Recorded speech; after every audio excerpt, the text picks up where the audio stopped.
సినీ ప్రపంచానికి స్వాగతం. బక్రీదు సెలవుకు సంబంధించి ఆంధ్రప్రదేశ్ ప్రభుత్వం కీలకమైన ప్రకటన చేయటం జరిగింది. ముందుగా ప్రకటించిన ప్రకారం ఈ నెల 27 బుధవారం బక్రీదు సెలవుగా ప్రకటించడం జరిగింది.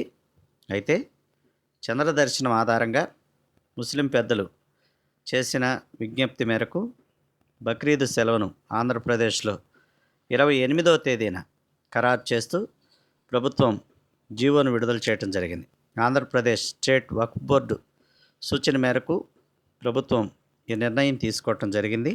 దానికి సంబంధించి జనరల్ అడ్మినిస్ట్రేషన్ శాఖ నుంచి 21వ తేదీన 1006 జీవోను ప్రభుత్వం విడుదల చేయటం జరిగింది.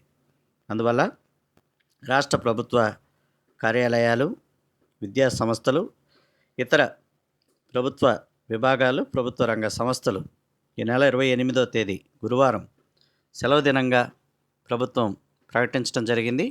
ఆ రోజునే రాష్ట్రంలో కూడా మరి బక్రీద్ పండుగ జరుపుకునే అవకాశం ఉన్నట్లుగా ముస్లిం సంఘాల నుంచి వచ్చిన ప్రకటన మేరకు తెలుస్తూ ఉంది.